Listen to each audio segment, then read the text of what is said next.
Hello dear students, a very warm welcome to all of you at Sweety PG Adda 24/7 channel।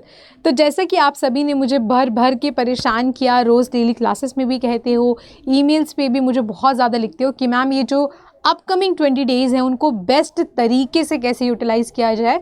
तो we have two type of students here. कुछ ऐसे हैं जिन्होंने बिल्कुल अभी तक प्रिपरेशन शुरू नहीं करी है, सो दे आर लाइक कि क्या मैम 20 दिन में अभी भी स्वीटी पीजी हो सकता है।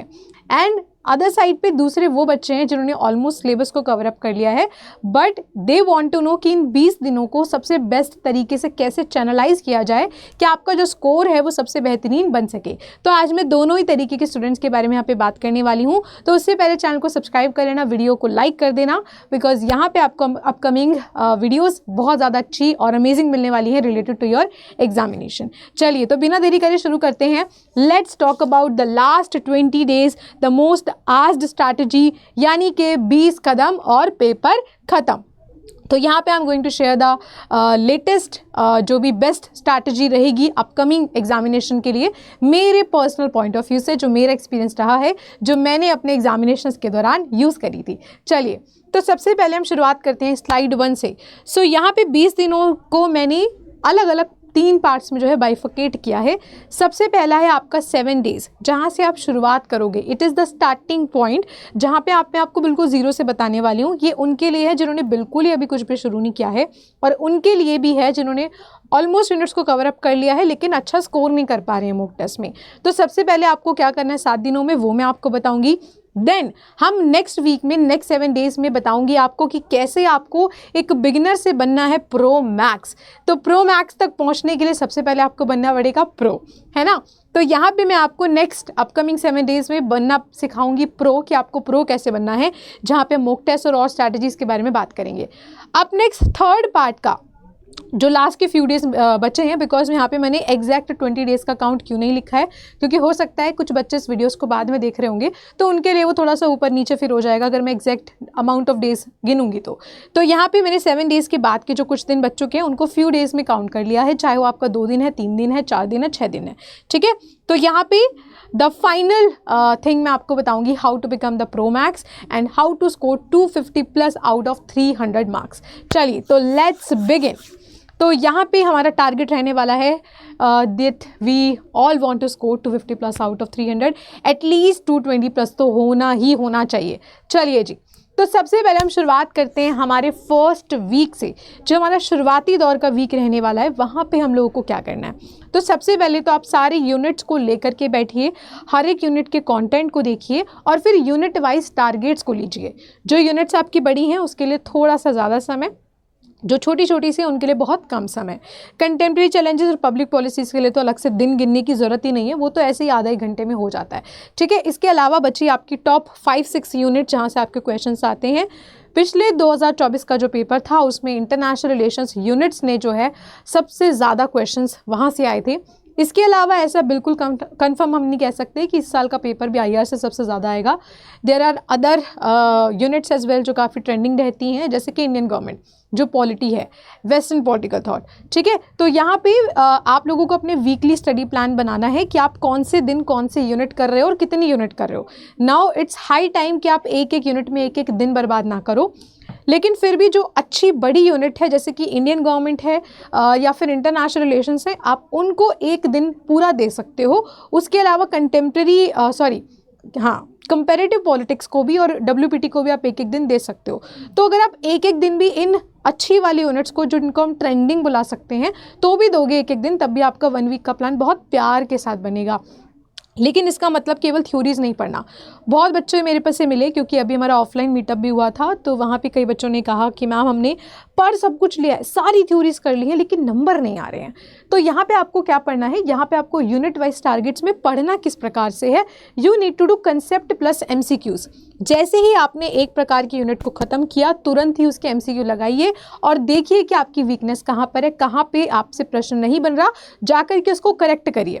केवल पढ़ना से कुछ नहीं होता। पढ़ना और समझना दो अलग अलग बातें होती हैं, ठीक है। तो अगर आपको नहीं पता कि अलग अलग टारगेट्स, अलग अलग यूनिट के वाइज क्वेश्चंस कैसे मिलेंगे, सो मेरी खुद की पॉलिटिकल साइंस की किताब भी है अडर 24/7 की तरफ से, आप उसे भी मंगा सकते हो। बहुत ही नॉमिनल प्राइजेस में, कुछ 200-250 की किताब है, घर तक आएगी, प्रिंटेड किताब है, ठीक है। लास्ट में बताऊंगी कैसे मिलती है, बहुत सारे बच्चों ने ऑलरेडी इसको ले रखा है। Next we have the make short charts of facts. अब क्योंकि जब आपका एग्जामिनेशन ऑलरेडी नियर होगा तो आपके पास इतना समय नहीं होगा कि आप जा कर के सारे नोट्स में ढूंढो कौन सी बुक कब लिखी गई थी, कौन सा ऑर्गेनाइजेशन कब इस्टेब्लिश हुआ था, टॉप इंपॉर्टेंट केसेस क्या हैं, इंपॉर्टेंट आर्टिकल्स क्या हैं, फंडामेंटल राइट, ड्यूटी, सब कुछ रिवाइज करने का समय नहीं मिलेगा। सो यहीं पे पढ़ते पढ़ते आप जो है आप बना लें अपने मेक फैक्चुअल नोट्स, जिसमें आप बुक्स एंड थिंकर्स को लिखेंगे, इंपॉर्टेंट आर्टिकल्स लिखेंगे, इंटरनेशनल ऑर्गेनाइजेशंस का इस्टेब्लिशमेंट लिखेंगे एंड लॉट ऑफ थिंग्स, ठीक है। अगर आपको इतना समय नहीं है तो अगर आप बैच में आ सकते हैं, बैच में आपको ये सारी शीट्स बनी बनाई मिलती हैं जो कि मैं बना करके आपको देती हूँ, ठीक है। उसके अलावा do not jump to mock test without completing the syllabus. तो यहाँ पे कई सारे बच्चे ऐसे हैं जो बार बार मॉक टेस्ट अटेम्प्ट कर रहे हैं। मेरी वाईटी क्लास में ऐसे कई बच्चे आते हैं जो कहते हैं मैम हमसे 160 से ऊपर ही नहीं पहुँचा जा रहा, 150 से भी ऊपर नहीं पहुँचा जा रहा, हालांकि सिलेबस हमने कंप्लीट कर लिया। अगर आपने सिलेबस कंप्लीट कर लिया होता तो इतने नंबर नहीं आते। तो इसका मतलब क्या है, वो बच्चे क्या कर रहे हैं, थोड़ा थोड़ा पढ़ रहे हैं, फिर मॉक टेस्ट पे जंप कर रहे हैं। क्योंकि मैं बार बार डेली क्लासेस में बता रही हूँ कि mock test is very important अभी के समय में। लेकिन इसका मतलब ये भी नहीं है कि जिन्होंने तैयारी नहीं कर रखी वो तुरंत ही मॉक टेस्ट लगाना शुरू कर दें, वो भी बेवकूफ़ी का जो है काम है, क्योंकि वहाँ पर आपके नंबर बार बार कम आएंगे क्योंकि तैयारी अच्छे से नहीं है। तो ऑब्वियसली वो आपके लिए एक डीमोटिवेटिंग फैक्टर बनेगा। तो इस समय आपको डीमोटिवेट नहीं होना है, मोटिवेट होना है। तो पहले तो अच्छे से सिलेबस को करिए, तब मॉक टेस्ट पे जाइए। तो शुरुआती दौर के वीक में कोई मॉक टेस्ट नहीं लगाना है, आप चाहें तो एक लगा करके देख सकते हो किसी भी प्रीवियस ईयर क्वेश्चन को।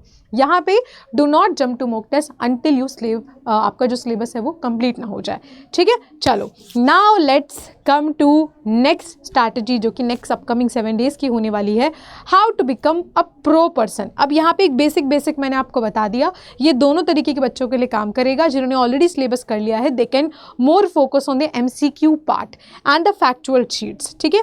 तो जिनका ऑलरेडी सिलेबस कंप्लीट है वो MCQs को ज़्यादा अटेम्प्ट करें, सेक्शनल चीज़ों को, यूनिट वाइज MCQs को।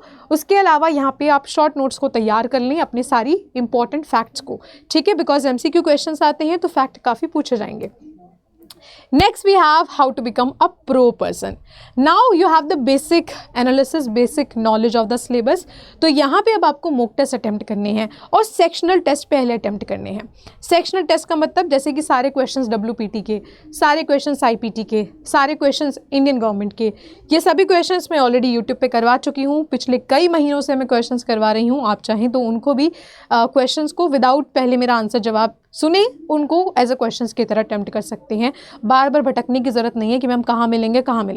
अदरवाइज जो हमारा अंतिम प्रयास या फिर परिश्रम 30 क्रैश कोर्स था उसमें भी हमारे सेक्शनल टेस्ट हैं। Next we have mock test. अब मॉक टेस्ट अटेम्प्ट ऑलमोस्ट हर बच्चा कर रहा है, लेकिन मार्क्स में बहुत बड़ा डिफरेंस है। वो डिफरेंस क्यों आता है वही मैं आपको समझाना चाह रही हूँ कि मॉक टेस्ट अटेम्प्ट किया कैसे जाता है।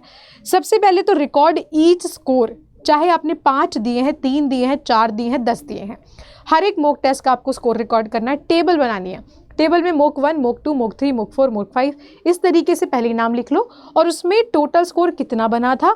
और उसके साथ साथ आपको अपनी रिकॉर्ड करनी है वीकनेस, कौन से यूनिट से, कौन से टॉपिक से मेरे प्रश्न गलत हो रहे हैं बार बार, हर एक मॉक टेस्ट में लिखना है, ठीक है। तो हमारे अड्डा की भी मॉक टेस्ट हैं, आप चाहें तो उनको भी ले सकते हैं। वहाँ पे आपको पूरा एनालिसिस मिलता है कि आपने कैसा परफॉर्म किया है विद द आंसर्स, ठीक है।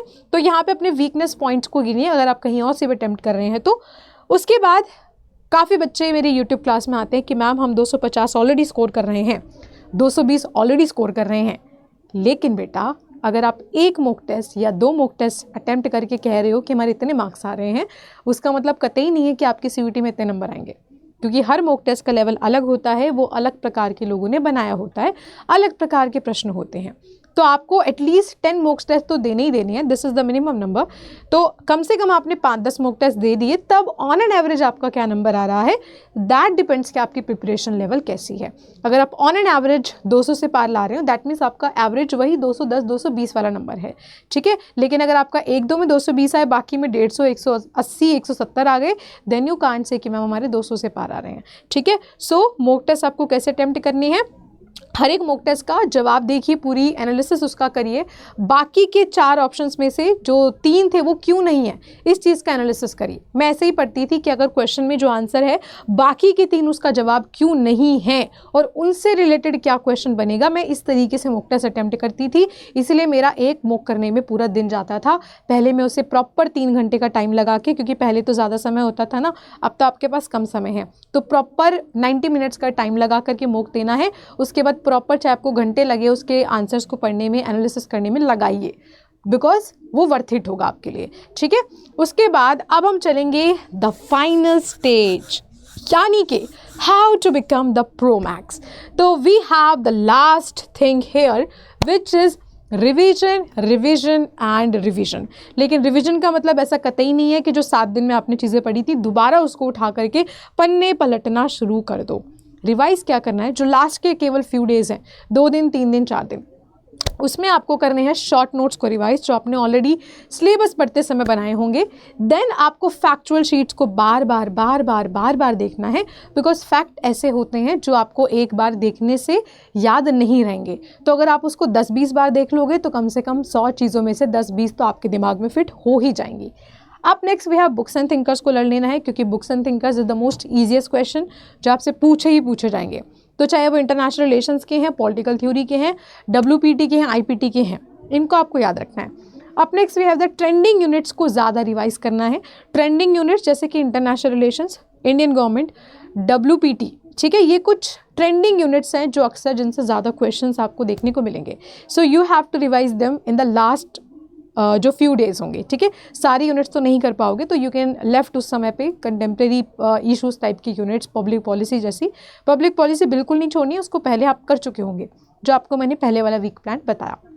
ठीक है, नाउ आप अपना कॉन्फिडेंस को बिल्डअप करिए कि क्या आपका कॉन्फिडेंस 250 से ज़्यादा वाला है या नहीं। आस्क योर सेल्फ, ठीक है, the confident is the only की। सो रिवाइज ऐसा करो कि आपको लगे कि मेरे से बेहतरीन किसी ने पढ़ा ही नहीं होगा। कोई भी टॉपिक पढ़ो, ऐसा पढ़ो कि ये कॉन्फिडेंट मेरे में आ जाए कि भैया अब इस टॉपिक से कैसा ही क्वेश्चन बना के दे दो, मैं तो 100% सॉल्व कर लूँगा या सॉल्व कर लूँगी। ठीक है, सो यहाँ पे फ्यू डेज़ में केवल रिविजन रिविजन रिविजन आप लोगों को करनी है। नाउ अब बात करते हैं कि बहुत से बच्चे ऐसे अभी तक परेशान हैं कि मैम किताबें अगर रटते रहे तो दिन तो यूं ही निकल जाएंगे। तो उसके लिए I have a one stop solution for you कि if you want mock test, if you want batch, if you want mentorship regarding the batches, regarding your examination, you can contact me on my email ID swati.yadav@adda247.com. This is my official personal ID, जहाँ पे जो भी reply से आएगा वो मेरे ही तरफ से आएगा। तो यहाँ पे बहुत मिसकम्युनिकेशन होता है बार बार मेल खेलने में। So kindly send your name, batch name जिसमें भी आपको एनरोल होना है, and the contact number. Please contact number ज़रूर शेयर करिया करो, क्योंकि मेल खेलने में मेरे पास इतना टाइम नहीं होता। अब मैं आपको सीधा दिखा भी देती हूँ कि वेबसाइट से आपको कैसे मिलेगा। Go to adda247 website, mobile में भी दिख जाएगा। Go to all courses, then UG and PG entrance exam, under CUET PG go to political science. Political science में यहाँ पे you can see the course as well. यहाँ पे आप मॉक टेस्ट देख सकते हो और यहाँ पे आप मेरी किताब देख सकते हो। नेट की वजह से थोड़ा सा लोड नहीं हो रहा है, बट आपको कोड का कैसे इस्तेमाल करना है, गो टू एनी कोर्स, जैसे कि अंतिम प्रयास is the latest batch and the last batch of 2025 का CUET PG। ठीक है, ये लगभग 10 मार्च के आसपास ख़त्म भी हो जाएगा। अगर आपको केवल रिकॉर्डेड देखने हैं तो आप नीव 4.0 भी ले सकते हो या परिश्रम 30 भी ले सकते हो। ठीक है, यहाँ पे बाय नाउ पे क्लिक करने के बाद टाइप हेयर स्वाति 30, वहाँ पे बाय डिफ़ॉल्ट एक कोड लगा होता है। ठीक है, वो आपको नहीं लगाना है, यहाँ पे आपको टीचर कोड अप्लाई करना है विच इज़ स्वाति 30। ठीक है, तो यहाँ पे जैसे आप इसको अप्लाई कर दोगे there will be a discount. ये भी ज़्यादा क्यों दिखा रहा है, बिकॉज सेल जो थी वो रोल आउट हो चुकी है, बट यहाँ पे अप्रॉक्सीमेट 2800 के आसपास आपको ये पूरा कोर्स मिल जाएगा, जिसमें आपके सेक्शनल टेस्ट भी होने वाले हैं, सारे नोट्स होने वाले हैं, सारी फैक्चुअल शीट्स होने वाली हैं। ठीक है, सेम तरीके से परचेज करना है आपको मॉक टेस्ट को भी। Go to UG PG entrance exam, same procedure है। ठीक है, go to political science and here you have the mock test. Click on buy now, buy now पे अगेन यहाँ पे सेम कोड टाइप करना है। हर एक चीज़ के लिए सेम कोड है विच इज़ स्वाति 30। ठीक है, स्वाति 30 अप्लाई करोगे, सेम यहाँ पे आपको 700 के आसपास, 600-700 के आसपास यहाँ पे आपको 10 मॉक टेस्ट मिल जाते हैं। ठीक है, तो यहाँ पे मैं एक बार आपके लिए कोड को बड़ा बड़ा लिख भी देती हूँ, कहीं आपको याद ना रहे तो। ठीक है, अब ज़्यादा सोचना मत, जिसको भी बैच में आना है मॉक टेस्ट लेने हैं, बिकॉज अब सोचने वाला समय है ही नहीं। फिर लास्ट में अगर मूवमेंट पे लोगे भी तो कंप्लीट नहीं कर पाओगे। मैं तो अपनी तरफ से कराऊंगी, लेकिन आपके पास समय नहीं होगा। ठीक है, सो उम्मीद करती हूँ कि आज की 20 दिन की स्ट्रैटेजी आपको कामगार हो और आपको अच्छी लगे। बहुत ज़्यादा आप लोग मुझसे पूछ रहे थे, तो अब बस लग जाओ। और पेपर नज़दीक आ चुका है, लेकिन पेपर तक मैं आपका साथ नहीं छोड़ूंगी। तो रोज़ यूट्यूब क्लास में आया करिए 3 बजे, और कुछ एक्साइटिंग लंबे सेशंस भी मैं आपके लिए प्लान कर रही हूँ, तो उन सब का अपडेट भी आपको चैनल पे मिल जाएगा। आज के लिए बस इतना ही। मिलते हैं आप सभी से एक नेक्स्ट वीडियो में। तब तक के लिए till then goodbye, take care. हंसते रहिए, मुस्कुराते रहिए और मेरी कक्षाओं में समय पर आते रहिए।